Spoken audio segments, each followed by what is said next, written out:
Jadi harus, nah ini loh, saya sampai bikin dulu. Makanya tak kasih pantang menyerah, jangan menyerah atas impianmu karena impian memberimu tujuan hidup. Itu loh kayak orang yang sudah mau masuk jurang, tetap gak menyerah, akhirnya ada yang nolong.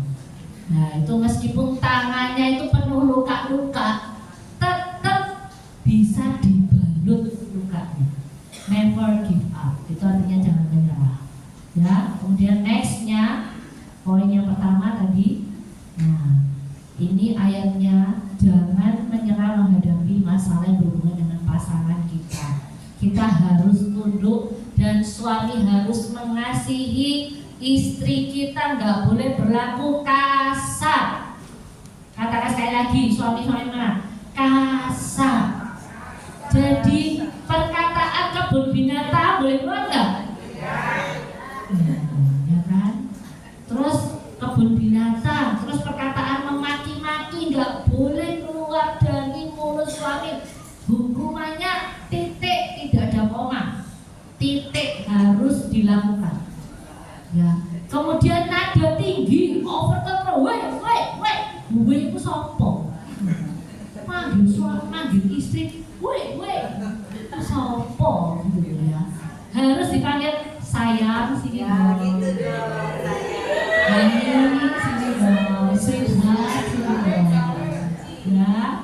Jadi jangan cuma pernikahannya kalau baru tak panggil honey bu. Ayo. Nah pernikahannya sudah belasan tahun, ya tetap harus dipanggil honey, sayang, sweetheart. Ya. Jangan dipanggil istri juga gitu. Jangan cucuan. Ben-ben hari-hari mulutnya kecucuan, monyok terus 5 cm ya kan. Terus suami gak dimasak mari gitu, gak mandi-mandi, waduh berbahaya ya. Jadi lah ya mana ya. Jadi harus istri pun juga harus tunduk kepada suami, menghargai suami sehingga apapun masalah yang pasangan alami itu bapak ibu tidak menyerah. Sehingga kalau bapak ibu nggak menyerah, apa yang terjadi? Tidak ada perceraian. Anggur baru itu terus ada. Karena pada saat ada kerukunan di dalam rumah tangga, kenapa kok saya mau membahas yang pertama adalah hubungan dulu suami istri? Ya karena Tuhan itu memberikan pernikahan, itu kepala rumah tangga adalah suami, jangan dibalik. Kalau kepalanya istri, bawahnya bukan Tuhan, atasnya bukan Tuhan, berarti siapa kalau bukan Tuhan? Hantu, dibalik, hantu, ya iblis.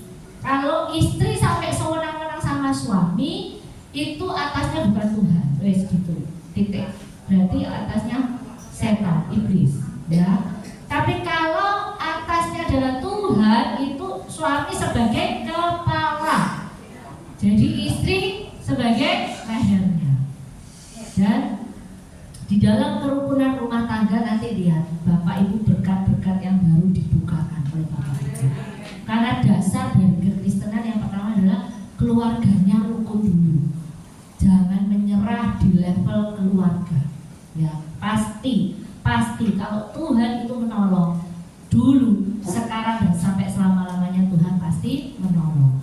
Jadi gak ada kata perceraian, gak ada kata perpisahan, gak ada kata tidur sendiri-sendiri. Nah, itu bapak ibu harus garis bawahi. Yang kedua, jangan menyerah menghadapi masalah yang berhubungan dengan anak-anak. Anak-anak ini kadang ya lumayan ya. Nyekelin gak bapak ibu? Gak semuanya. Anak-anak itu anugerah yang Tuhan kasih di dalam kehidupan kita. Kita baca di Kolose 3:20-21, ayo cepat. Yang sudah terima langsung berdiri. Kolose 3 pasal 20. Ya. Hai anak-anak, taatilah orang tuamu dalam segala hal, karena itulah yang indah di dalam Tuhan. Ayat 21. Hai bapak-bapak, janganlah sakiti hati anakmu, supaya jangan tawar hatinya. Amin. Amin ya. Jadi untuk anak-anak yang di sini punya orang tua, yang orang tuanya masih hidup ya, anak-anak harus taat pada orang tua di dalam segala hal.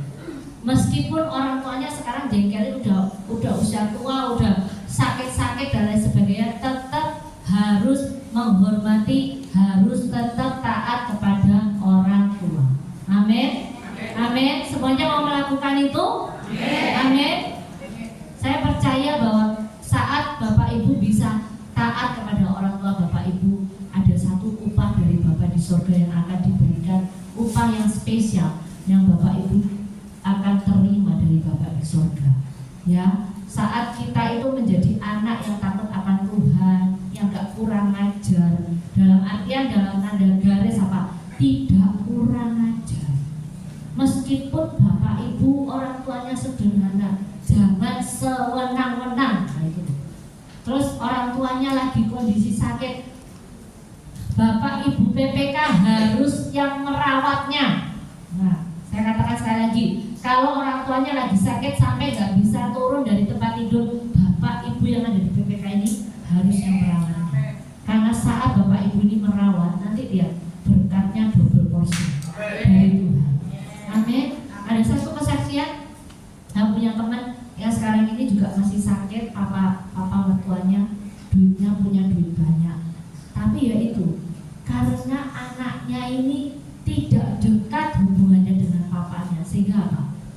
Itu meskipun uangnya banyak, masih anak-anaknya itu tidak memperhatikan yang namanya papanya yang lagi sakit. Seringkali papanya nggak mau makan, anaknya ngomong, "Nek gak gelem makan ya wis." Nek gak mau makan ya wis nanti dosa dikasih makan. Nanti nek lapar kan dia kasih makan sendiri. Sampai kayak gitu, padahal papanya bekerja keras membangun perusahaan, membangun bisnis untuk anaknya ini, untuk 3 anaknya. Sekarang sudah sukses, duitnya udah banyak, perusahaan udah besar, papanya sakit ya. Sampai barusan ini papanya dilubangi, dioperasi perutnya. Jadi sondenya nggak dari hidung, tapi sonde langsung dari perut, supaya langsung makanan itu masuk gitu. Dan mantunya puji Tuhannya di dalam Kristus benar-benar, mantunya terus berdoa. Saya topak doa, kita punya grup sendiri sama mantunya, dan terus kita topak doa ini papa ini. Tapi ya gitu, mantunya bilang gini barusan, "Aduh Cece, nek aku doa terhadap papanya, aku sudah senang loh, papa ini sudah bisa masuk makanan di perut. Kalau aku lagi doa, suamiku nih yang aduh, doamu itu cuma cerita saja, tidak ada realita." Coba. Jadi jengkel sebagai mantu ini, dia bilang doaku tuh kayak dipatahkan sama suamiku sendiri. Jadi mendingan aku doa tanpa ada suamiku tuh lebih baik. Sampai bilang gitu ke saya. Ini yang barusan yang terjadi. Uangnya banyak, miliaran, tapi tidak bisa membeli yang namanya damai sejahtera, sukacita, dan kesehatan, kesembuhan. Ya, kita akan terus masuk lebih dalam lagi. Selain jangan menyerah menghadapi masalah yang berhubungan dengan anak-anak, yang ketiga, jangan menyerah menghadapi masalah yang berhubungan dengan ekonomi keluarga. Kita baca di Matius 6 ayat 31 sampai 34. Saat kita sudah beres dengan pasangan kita harus beres lagi hubungannya dengan anak-anak kita. Yang ketiga, terhadap ekonomi. Sekarang Tuhan itu selalu saja mengizinkan persoalan itu datang untuk rencana yang sangat indah dalam hidup kita. Amin. Kita baca, yuk baca bersama-sama. Matius 6 ayat 31 sampai 34. Sebab itu janganlah kamu khawatir dan berkata, apakah yang akan kami makan? Apakah yang akan kami minum? Apakah yang akan kami pakai? Semua itu dicari bangsa-bangsa yang tidak mengenal Allah. Akan tetapi Bapamu yang di surga tahu bahwa kamu memerlukan semuanya itu. Tetapi carilah dahulu kerajaan Allah dan kebenarannya, maka semuanya itu akan ditambahkan kepadamu. Sebab itu janganlah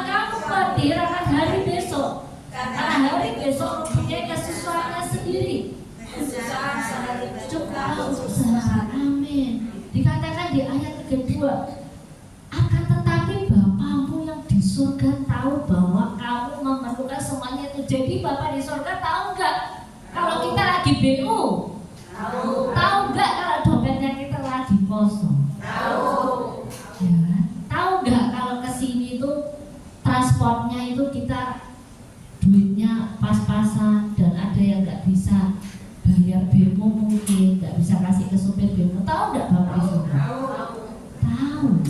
Tapi di situ dikatakan apa? Carilah dulu kerajaan Allah dan kebenarannya, semuanya akan ditambahkan akan Bapak Ibu. Ya seperti Bapak Ibu datang hari ini mencari kebenaran firman Tuhan, itu mempraktekkan ayat 33. Dan saya percaya saat Bapak Ibu menomorsatukan Tuhan, dan Bapak Ibu selain menomorsatukan Tuhan, yang kedua apa? Kebenaran. Bapak Ibu harus hidup benar. Hidup benar. Harus hidup benar. Itu sudah wajibnya, hukumnya kita harus hidup benar. Jadi kalau sekarang ini kok terus dompetku kok kosong terus ya Bu, ya berarti gak hidup benar gitu. Jadi dicek. Kalau hidup benar, dompetnya mesti full terus, benar sekali. Ya, benar. Nama Eta tadi itu ya, dompetnya full terus loh. Terus loh. Aku tadi dengerin dikasih terus warna merah-merah terus loh. Ya kan? Jadi kalau benar kita harus hidup benar, selain kita menomorsatukan Tuhan harus hidup benar. Kalau selama ini kita masih belum dipulihkan ekonomi kita, berarti ada sesuatu yang salah dalam hidup kita. Kita harus cek. Karena apa? Orang benar itu tidak akan jatuh sampai tergeletak. Dan kalau orang benar itu jatuh, dia akan bangkit berapa kali?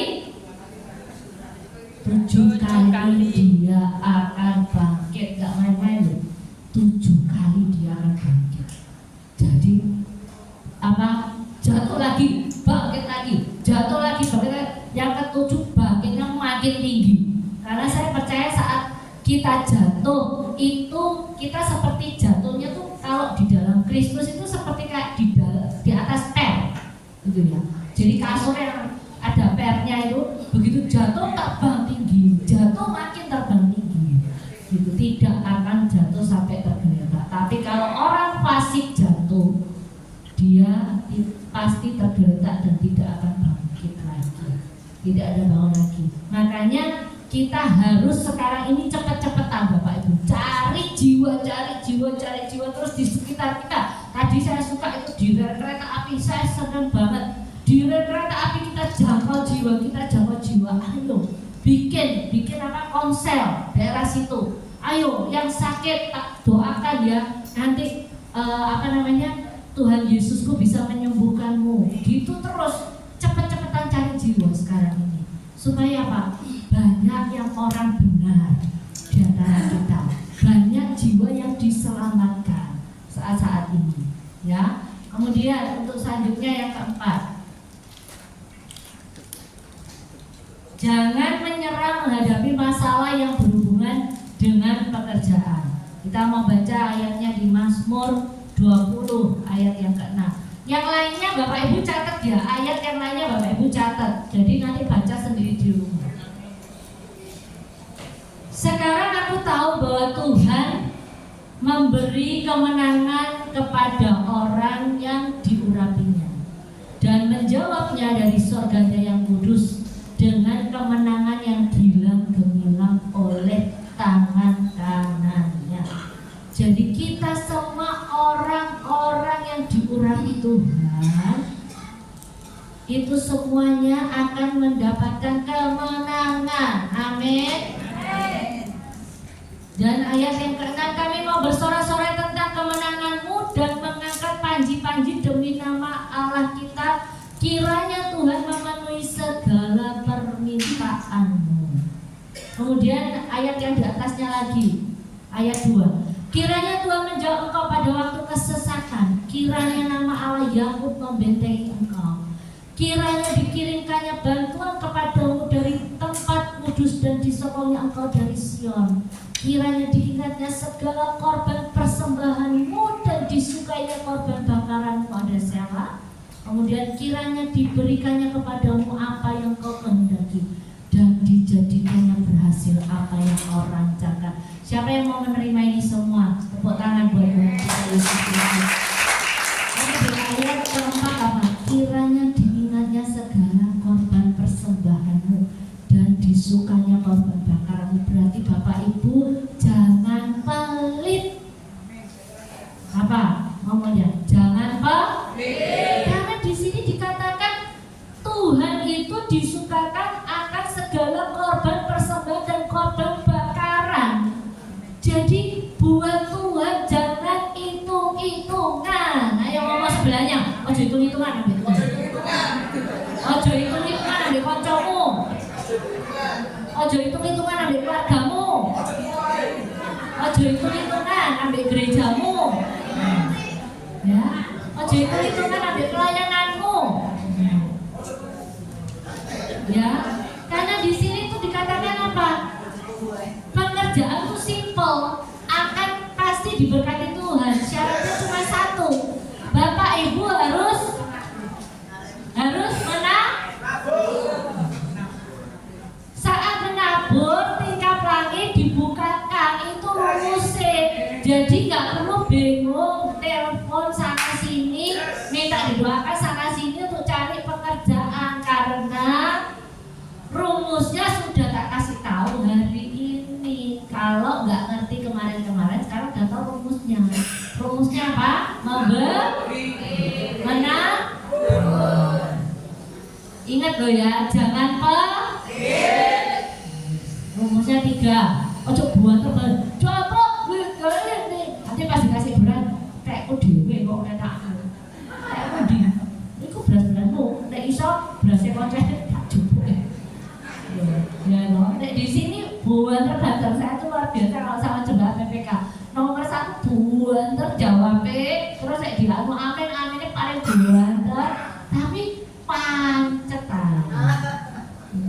Pusing ya. Kowe padani tawa, bunane juga sampai senyum-senyum, pancet ae. Jadi jangan pancet. Mulai kemarin minggu lalu saya ngomong apa? Mulai berkorban dari yang kecil, yang lebih memberi untuk bemo. Nah, sudah dikerjakan belum? Tepuk tangan dong buat Bapak Ibu. Begitu kan, berarti uang bemonya berkurang ya Bunda. Lupa. Naik semua. Loh kok pancet ya apa sih? Berarti kan harus ada yang berkurang, Bu Pauli. Gimana kok ngomongnya pancet?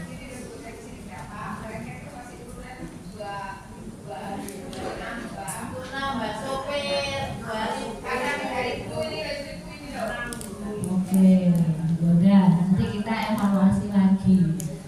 Tapi yang penting Bapak Ibu bisa nabur lewat persembahan, itu loh. Jadi persembahannya yang kemarin cuma 20.000 mungkin. Persembahan kemarin cuma 10.000, 5.000. Nah ini nambahlah 2.000, tambah 5.000, tambah 10.000. Nanti lihatlah Tuhan pasti akan kasih, wes pasti. Hukumnya itu seperti itu, ya pasti. Kemudian yang kelima, jangan menyerah menghadapi masalah yang berhubungan dengan pelayanan. Kita baca di 1 Korintus 15 ayat 58. 1 Korintus 15 ayat 58. Karena itu saudara-saudaraku yang kekasih, ayo baca bersama-sama yang sudah nemu. Berdirilah teguh, jangan goyah, dan giatlah selalu dalam pekerjaan Tuhan. Sebab kamu tahu bahwa dalam persekutuan dengan Tuhan jerih payahmu tidak sia-sia. Ya, yang sudah pelayanan sini siapa angkat tangan? Saya mau lihat.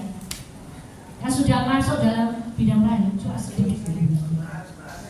Jemaat ini loh, jemaat yang melayani gak hanya di sini, maksudnya di tempat lain. Cuma sedikit loh. Iya, apa saja. Asyar, konsumsi, singer, WL, main musik, menerima tamu. Ya, jadi ayo yang punya waktu lebih, yang masih dikasih kesehatan, ayo kita melayani Tuhan. Berikan yang terbaik buat Tuhan. Kok cuma sedikit ya di sini? Saya mau minggu depan yang pelayanan makin banyak. Amin. Oh, Bapak Ibu di sini ayu-ayu, ganteng-ganteng, sehat semua, jasmani dan rohani. Ayo, gitu loh. Ayo melayani Tuhan. Apa? Tanya gereja Bapak Ibu, apa yang bisa tak bantu? Nah, nyalami orang, senyum sama orang, itu yo pelayanan yo. Mukanya gak pernah permut, itu yo pelayanan. Gitu, karena kan lihat wajahnya Bapak Ibu jadi sukacita, gitu. Kalau ada yang sakit, ayo, apa itu namanya, kunjungan orang sakit di mana? Aku mau mendoakan, visit, gitu ya. Kemarin tuh saya tuh habis dari Palembang Bapak Ibu. Senin, Selasa, Rabu saya tuh di Palembang. Saya ikut tim misi. Tim misinya dari Pak Petra Famida ya, pendeta Pak Petra dari Jakarta yang pernah kesini tuh loh. 2 tahun lalu ya, 3 tahun atau 2 tahun lalu. Kemudian saya salut tuh sama mereka. Mereka tuh orang sibuk semua. Mereka itu pengusaha, tapi mereka itu mau turun di tempat sederhana. Mereka mau melayani dengan kondisi tidak ada AC loh. Dan udara di Palembang panas kayak sauna. Dan mereka melayani. Terus ada yang ikut dokternya, sama dengan mereka melayani di sini.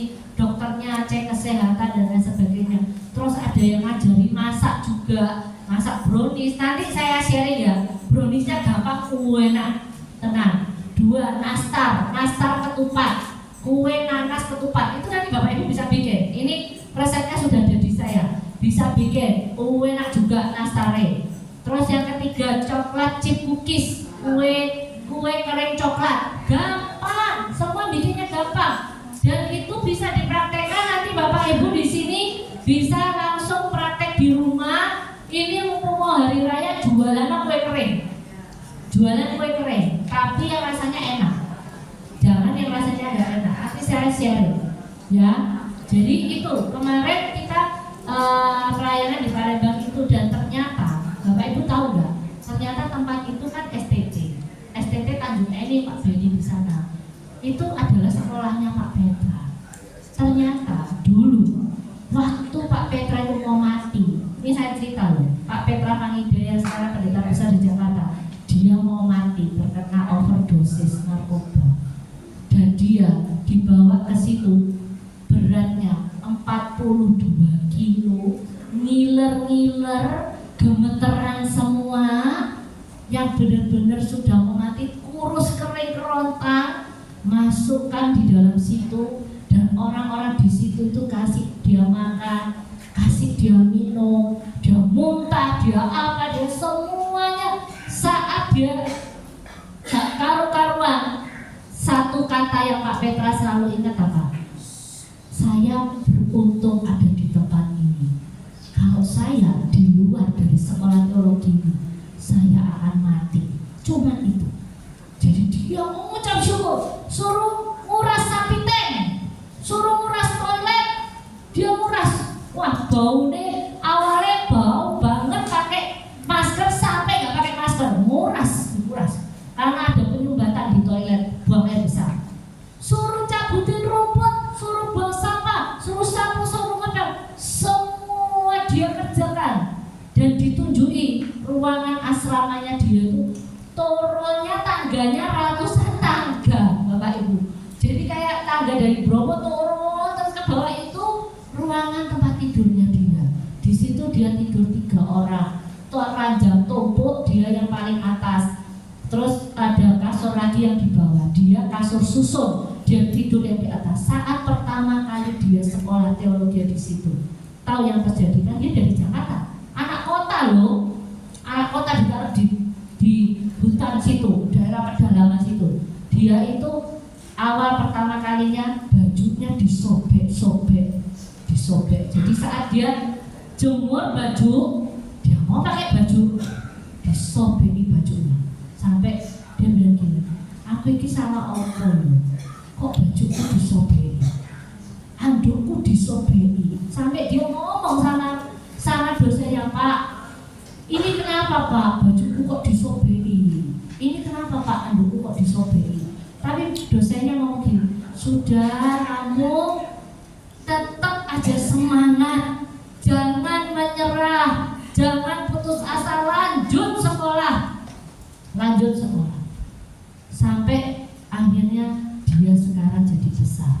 Jadi dia jadi besar sekarang bukan karena apa-apa, tapi karena penuh dengan tetesan dan air mata saat dia tuh kuliah, saat dia sekolah, saat dia mau mati, dia tidak menyerah, tapi dia berseru kepada Tuhan, stop, cukup, hari ini aku gak mau mati sia-sia.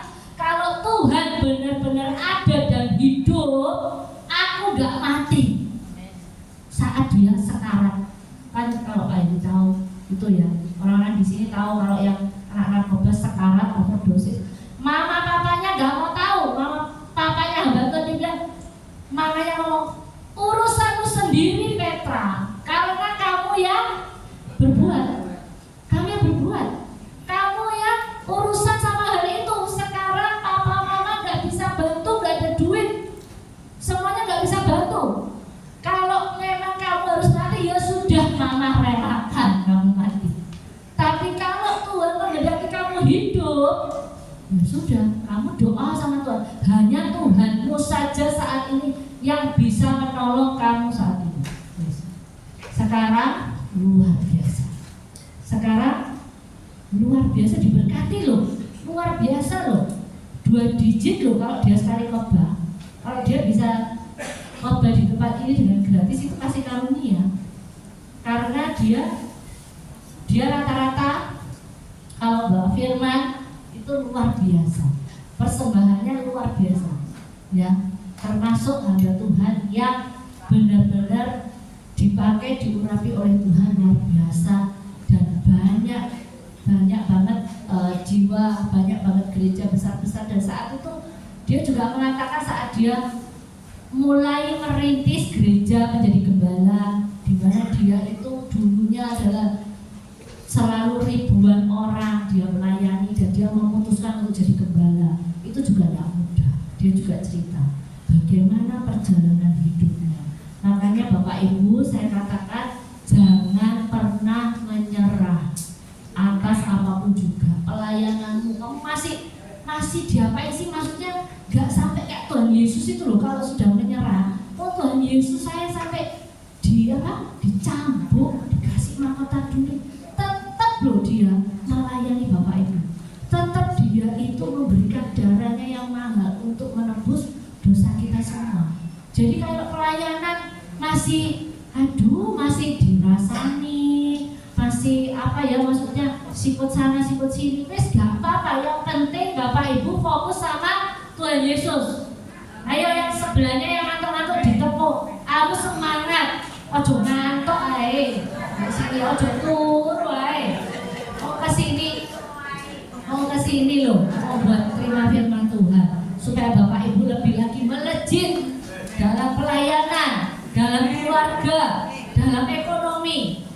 Yang terakhir, jangan menyerah menghadapi masalah yang berhubungan dengan tetangga atau teman. Siapa di sini yang sering bermasalah sama tetangga? Gak ada yang ngaku, ya. Kita baca di Roma 12. Roma 12 ayat 14, 17, 15. Baca bersama-sama, 1, 2, 3. Berkatilah siapa yang menganiaya kamu, berkatilah dan jangan mengutuk. Bersukacitalah dengan orang yang bersukacita, dan menangislah dengan orang yang menangis. Hendaklah kamu sehati sepikir dalam hidupmu bersama. Janganlah kamu memikirkan perkara-perkara yang tinggi, tapi arahkanlah dirimu kepada perkara-perkara yang sederhana. Janganlah menganggap dirimu pandai. Janganlah membalas kejahatan dengan kejahatan. Lakukanlah apa yang baik bagi semua orang. Sedapat-dapatnya kalau hal itu bergantung padamu, hiduplah dalam perdamaian dengan semua orang. Saudara-saudaraku yang kekasih, janganlah kamu sendiri menuntut pembalasan, tetapi berilah tempat kepada murka Allah, sebab ada tertulis, pembalasan itu adalah hakku. akulah yang akan menuntut pembalasan. Itu dalam firman Tuhan. Amin. Berikan kemuliaan buat firman dari kita. Ayat 14 sudah langsung dikatakan, berkati siapa yang menganiaya kamu, jangan mengutuk. Siapa yang sudah mempraktekkan ini? Angkat tangan. Tiap hari apa dong-dongan? Yo nek jengkel yo malah bu langsung ae kebun binatang tua kabeh. Ya enggak? Benar apa benar? Ya kan? Memang susah, tapi saya percaya Bapak Ibu pasti bisa. Ya, kita harus punya sehati sepikir di dalam hidup kita tuh bersama-sama. Apalagi tetangga, apalagi teman dekat. Jangan suka ngerasani. Apa? Jangan suka ngerasani. Depan belakang harus sama. Yang saya mau tekankan, depan belakang harus sama. Ngarep buri podo, kudu podo. Ya, wes duduk meneh kudu iso, kudu podo. Sehingga apa? Bapak Ibu menjadi orang-orang yang bisa dipercaya. Saya mau jemaat Pelangi Kasih hari ini jadilah orang-orang yang bisa dipercaya oleh siapapun juga. Amin. Jangan kau ngomong sama si A, wes pasti disampaikan ke seluruh Indonesia Raya, bahkan ke bangsa-bangsa dan di seluruh dunia. Itu bukan lagi kolam renang, tapi yang namanya lautan dan samudra luas. Jangan mulut itu loh cuma mulut itu kecil. Jangan sampai panjang. Nah, jangan sampai jadi luas seluas kolam renang. Jangan. Ingat, semakin Bapak Ibu diberkati, semakin apa di sini dikatakan makin merendah. Orang yang ditinggikan itu adalah apa? Hamba. Jadilah keset. Keset itu diapa no? Tidak ya. Jadi saya mau jemaat di tempat ini semua pada saat masuk ke gereja manapun, komunitas manapun, ingat, saat kalian diberkati harus jadi berkat. Saat kalian dipulihkan harus memulihkan. Saat kalian itu dipercaya sesuatu yang besar, rahasia ilahi, harus jadi saksi. Saat kalian dipercaya rahasia oleh temennya, apalagi satu demo, ojo diewer-ewer nang bemo lah ini. Ya, Bapak Ibu, rungokno, jadi rungokno ya. Karena suatu saat kalau ada yang nggak suka, Bapak Ibu bisa dilaporin polisi. Itu yang pertama, ya kan? Kalau ngomongin hal yang negatif itu namanya masuk pencemaran nama baik ya benar ya. Dalam polisi itu namanya pencemaran nama baik. Itu bisa ditangkap tiba-tiba Bapak Ibu ditangkap. Lain, dia ngomongin nggak karuan, iki ana bukti nih. Wah, ana bukti nih kabeh, DWA, di chatting, ilo-iloan. Bisa ditangkap. Yang pertama. Dan yang kedua bisa ditampar mata. Kalau orang nggak terima langsung didatengin. Pak. Jangan sampai ada ya, jangan sampai ada di jemaat PPK yang terkasih ini, jangan sampai ada seperti itu. Kalian dimanapun berada harus jadi berkat. Amin. Amin.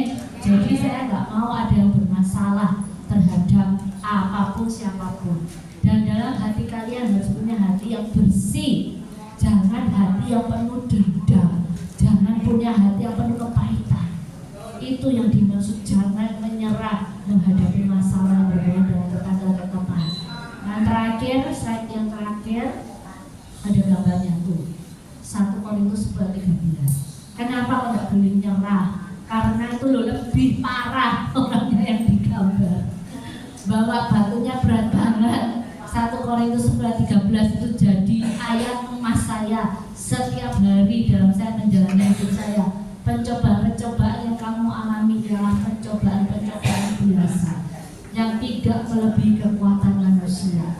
Sebab Allah itu setia dan karena itu Ia tidak akan membiarkan kamu dicobai melampaui kekuatanmu, dan pada waktu kamu dicobai Ia akan memberikan kepadamu jalan sehingga kamu dapat menang. Amin. Berikan kemuliaan buat firman Tuhan ini. Di situ dikatakan yang ke kanan itu kalau ada keinginan pasti ada jalan. Kalau punya keinginan tidak menyerah, tidak putus asa, pasti Tuhan buka jalan. Yang paling lagi terakhir, slide terakhir. Di sini ya, Mazmur 20 ayat 6. Sekarang aku tahu bahwa Tuhan memberi kemenangan bagi orang yang diurapinya dan menjawabnya dari surganya yang kudus dengan kemenangan yang gilang gemilang oleh tangan kanannya. Jadi jangan menyerah, engkau harus menentukan tujuanmu dari sekarang. Engkau hidup itu apa, dan engkau lakukan semuanya itu sesuai dengan tujuanmu untuk hidup itu semaksimalmu dengan pertolongan Tuhan Yesus. Saya percaya kemenangan yang gilang gemilang itu dicurahkan bagi semua orang yang diurapi oleh Tuhan. Ya, jadi dikatakan yang ayat yang bahasa Inggris, the struggle you are in today is developing the strength you need for tomorrow. Don't give up. Itu artinya apa? Pergumulan yang engkau alami hari ini itu membuatmu menumbuhkan kekuatanmu yang engkau akan perlukan untuk hari esok. Jadi jangan pernah menyerah. Dan dikatakan yang di sebelah kiri atas, setiap orang sukses sebelumnya mereka juga bukan siapa-siapa, tapi mereka semua menolak untuk menyerah pada mimpi. Jadi di sini siapa yang mau jadi orang sukses? Siapa yang mau hidup berkemenangan? Semuanya mau, semuanya amin. Saya mau lihat perubahan demi perubahan. Habis ini libur hari raya, melakukan ini semua yang sudah saya firmankan, yang sudah dicatat-catat tadi, itu dilakukan semua. Dan nanti saat masuk setelah hari raya, saya mau dengar kesaksian yang dahsyat luar biasa. Yang Mama Eta juga kesaksiannya penuh sukacita. Yang lain-lain kesaksian penuh sukacita. Saya nggak mau nyanyi terus, bosan. Tidak ada cerita di dalam kehidupan Bapak Ibu yang bisa disaksikan. Nyanyian itu ada. Saya tahu nyanyian sukacita itu juga perlu, pujian penyembahan juga perlu, tapi yang namanya cerita hidup Bapak Ibu mengalami bersama Tuhan, keintiman bersama Tuhan itu juga penting. Dan saya maunya kesaksian nanti saat saya masuk, saat kita semua masuk, itu kesaksiannya adalah tentang cerita di mana Tuhan itu begitu baik dalam kehidupan Bapak Ibu. Dan apa yang engkau alami bersama dengan Tuhan saat engkau mempraktekkan firman hari ini. Itu yang saya mau, ya. Gak mau lagi lagu ya, Cik Paulin, Bu Paulin. Kalau pujian aja gak mau, kesaksiannya harus ada cerita.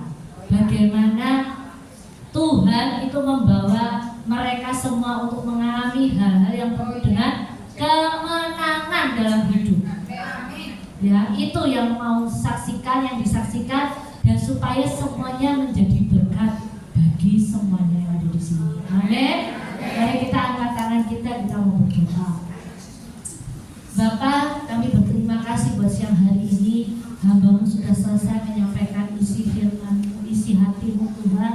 Dan kami percaya Engkau mengurapi tangan-tangan yang diangkat, mereka yang membutuhkan pertolongan-Mu, mereka yang mulai putus asa Tuhan. Engkau yang angkat mereka semua Tuhan, Engkau yang menolong mereka semua Tuhan, Engkau yang memberikan mereka kemenangan demi kemenangan dalam apapun aspek pergumulan yang saat ini mereka sedang hadapi. Kami tahu ke depan tidak lebih mudah, kami tahu masa depan kami, tahun-tahun mendatang kami akan menghadapi lebih besar lagi. Tapi kami tahu, yang yakin dan percaya, Tuhan kami lebih besar dari masalah, pergumulan, tantangan yang ada di dalam hidup kami. Kami tidak mau menyerah Tuhan, tapi kami mau terus jalan dan mengakhiri pertandingan kami sampai garis akhir Tuhan bersama dengan Engkau. Dan kami mau mengakhirinya dengan kemenangan yang gemilang bersama dengan Engkau. Terima kasih Tuhan, Engkau terus aktif dalam kehidupan anak-anak-Mu di tempat ini ya Bapa. Roh Kudus, Kau terus berbicara untuk menuntun mereka terus setiap saat, setiap menit, setiap detik dalam hidup mereka. Sehingga dalam hidup mereka Tuhan, bukan mereka yang hidup, tapi Kristuslah yang hidup di dalam kehidupan mereka semua ini. Kami rindu, kerinduan kami cuma satu Tuhan, Kau pakai mereka semua Tuhan untuk menjadi berkat bagi sesama mereka, bagi keluarga mereka, bagi teman-teman, bagi tetangga ya Bapak. Sehingga saat mereka melihat anak-anak-Mu di tempat ini, mereka melihat Engkau hidup dalam hidupnya. Mereka melihat terang Tuhan itu ada dalam hidupnya. Hanya itu ya Bapak yang kami ingini Tuhan.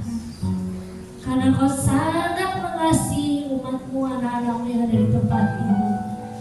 Dan kasih-Mu yang luar biasa itu Tuhan akan mengubahkan kehidupan mereka Tuhan. Akan mengubahkan kehidupan mereka Tuhan. Kami juga berdoa bagi mereka yang sudah memberikan persembahan lebih dari yang biasanya. Kami tahu, kami yakin orang yang menabur dengan tetesan air mata, mereka akan menuai dengan bersorak-sorai. Dan firman itu akan digenapi dalam hidup anak-anak-Mu yang hari ini menabur lebih dengan meneteskan air mata. Mereka akan menuai dengan bersorak-sorai. Mereka yang saat ini Bapak gak punya uang sama sekali Tuhan, baik di kantongnya, baik di dompetnya, di dalam nama Yesus Tuhan yang mengirimkan berkat itu Tuhan, bukakan tingkap langit-Mu yang dari surga. Kau mengirimkan berkat-berkat yang mereka tidak pernah pikirkan Tuhan. Kau kirimkan bagi mereka sehingga dompet mereka terisi, kantong mereka terisi, dan mereka boleh jadi berkat bagi banyak orang, bagi sekitar mereka. Terima kasih Tuhan, terima kasih.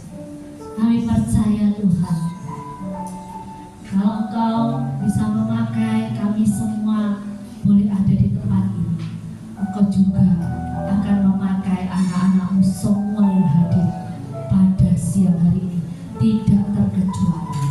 Yang sakit sudah disembuhkan, yang berbeban sudah dipulihkan, bahkan yang